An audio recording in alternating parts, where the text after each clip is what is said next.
Hi friends, welcome back to my channel. இன்றைக்கி நம்ம பார்க்க போகிறது ஒரு ஸ்பெஷலான டிஷ் தாங்க. என்னென்னா சிக்கன் பிரியாணி. நான் குக்கரில் இல்லைங்க, பாத்திரத்தில் எப்படி பண்ணுறேன்னு வாங்க பார்க்கலாம். இதுக்காக பாத்திரத்தில் எண்ணெய் விட்டு இதில் நான் பட்டை, கிராம்பு, சாய் ஜீரா, பிரிஞ்சி எல்லாம் சேர்த்துருக்கேன். இதெல்லாம் பொரிஞ்ச உடனே 2 பெரிய வெங்காயத்தை சாப் பண்ணி இந்த மாதிரி நீல வாக்கில் கட் பண்ணி சேர்த்துருக்கேங்க. வெங்காயத்தை நல்லா நம்ம வதக்கி விட்டுக்கணும். வெங்காயம் கலர் கொஞ்சம் சேஞ்ச் ஆக நம்ம வதக்கி விட்டுக்கலாம். பாருங்கள், இந்த மாதிரி நான் வதக்கி விட்டுக்கிறேன். இப்போ வெங்காயம் ஓரளவுக்கு வதங்கிடுச்சு. நான் ஒரு பெரிய சைஸ் தக்காளியை சாப் பண்ணி இதில் சேர்த்துக்கிறேன். தக்காளி சேர்த்துமே நல்லா மிக்ஸ் பண்ணி விட்டுக்கலாங்க. தக்காளியுமே வதங்கணும். இப்போ பாருங்கள், வெங்காய தக்காளி ரெண்டுமே வதங்கியாச்சு. இப்போ நான் இதில் 2 ஸ்பூன் இஞ்சி பூண்டு பேஸ்ட் பண்ணி வச்சுருக்கேன், அதை சேர்த்துக்கிறேன். நான் கொத்தமல்லி சேர்த்து அரைச்சி வச்சுருக்கேன். ஸோ அதை சேர்த்து நல்லா மிக்ஸ் பண்ணி விட்டுக்கிறேன். அதோட பச்சை வாசனை போகிற அளவுக்கு நம்ம மிக்ஸ் பண்ணி விட்டுக்கலாம். ஒரு 2 நிமிஷம். அவ்வளோதாங்க, அதுவுமே மிக்ஸ் ஆகிடுச்சு. இப்போ நான் இதில் மஞ்சத்தூள் சேர்த்துக்கிறேன். தேவையான அளவு சால்ட் சேர்த்துக்கிறேன்.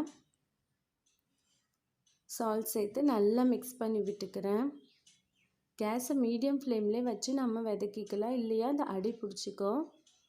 ஸோ இந்த மாதிரி மிக்ஸ் பண்ணி விட்டுக்கிறேன். இப்போ நாம் இதில் கரம் மசாலா 1 ஸ்பூன் அளவு நான் சேர்த்துக்கிறேன்.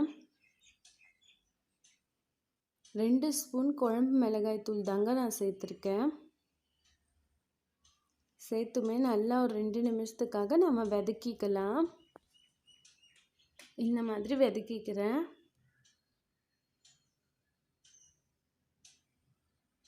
பாருங்கள், இந்த மாதிரி கலந்து விட்டுக்கலாம். இப்போ நான் இதில் 2 ஸ்பூன் தயிர் சேர்த்துக்கிறேங்க. கெட்டியான தயிர் 2 ஸ்பூன் சேர்த்துக்கிறேன். தயிர் சேர்த்துமே கலந்து விட்டுக்கலாம்.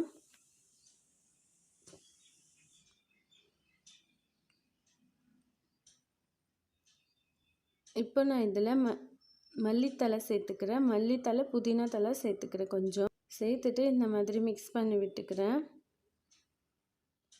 இதை சேர்த்து 1 நிமிஷம் வதக்கினா போதுங்க. அவ்வளோதான், இது வதங்கிடுச்சு. இப்போ நான் இதில் சிக்கனை சேர்த்துக்கிறேன். நான் 300 கிராம் சிக்கனை நல்லா வாஷ் பண்ணி எடுத்து வச்சுருக்கேங்க, அதை சேர்த்துக்கிறேன். சிக்கனை சேர்த்து நம்ம நல்லா மிக்ஸ் பண்ணி விட்டுக்கணுங்க. நான் மசாலாலாம் நல்லா அதுக்குள்ளே இறங்கணும். ஸோ நான் கொஞ்சம் நேரம் வதக்கிக்கிறேன் சிக்கனை சேர்த்து. ஒரு 3லேருந்து 4 நிமிஷம் நம்ம இதை வதக்கிக்கணுங்க. இந்த மாதிரி நல்லா மிக்ஸ் பண்ணி கொடுத்துக்கோங்க. பாருங்கள், நல்லா மிக்ஸ் பண்ணணும். அடி பிடிக்காமல் மிக்ஸ் பண்ணி விட்டுட்டு இருக்கணும். இந்த மாதிரி சிக்கனை கொஞ்சம் நேரம் வதக்கிறதுனால பிரியாணியில் நல்ல டேஸ்ட் கொடுக்குங்க பீஸுக்கெல்லாம். அவ்வளோதான், நல்லா மிக்ஸ் பண்ணியாச்சுங்க. பாருங்கள், நல்லா வதங்கி இருக்கு.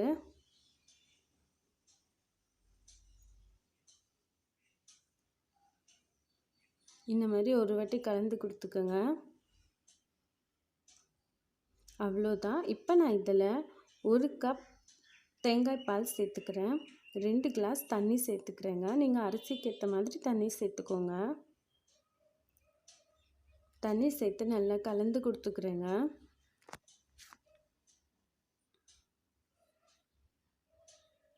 இந்த மாதிரி எல்லாத்தையும் நல்லா மிக்ஸ் பண்ணி விட்டுக்கிறேன்.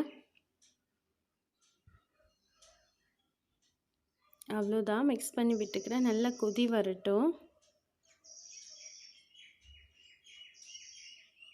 பாருங்கள், நல்லா கொதி வருது. இந்த ஸ்டேஜில் நான் ஒரு 350 கிராம் நார்மல் அரிசி, சாப்பாட்டு அரிசி தாங்க சேர்த்துக்கிறேன். நான் பாஸ்மதி அரிசி சேர்த்துக்கல, நீங்கள் வேணும்னா சேர்த்துக்கலாம். சேர்த்துட்டு இந்த மாதிரி நல்லா மிக்ஸ் பண்ணி விட்டுக்கலாம்.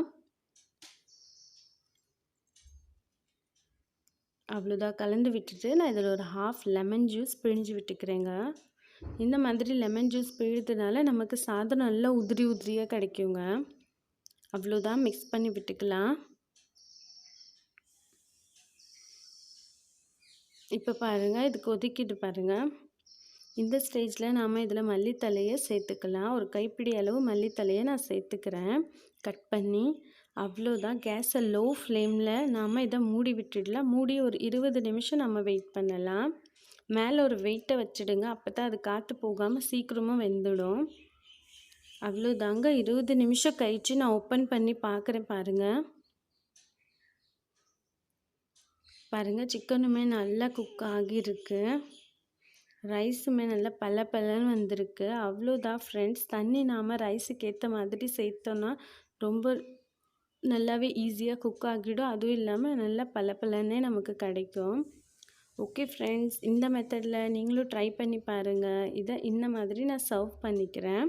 சிக்கன் 65 சேர்த்து நான் சர்வ் பண்ணிக்கிறேன். உங்களுக்கு சிக்கன் 65 ரெசிபி வேணும்னா நான் டிஸ்கிரிப்ஷனில் லிங்க் கொடுக்குறேன், செக் பண்ணி பார்த்துக்கோங்க. நம்ம சேனலை ஃபர்ஸ்ட் டைம் பார்க்குறதா இருந்தால் ப்ளீஸ் சப்ஸ்கிரைப் பண்ணுங்கள். அப்போ தான் நான் ரெகுலராக போடுற வீடியோஸ் உங்களுக்கு நோட்டிஃபிகேஷனாக வரும் friends. Bye friends, thank you for வாட்சிங்.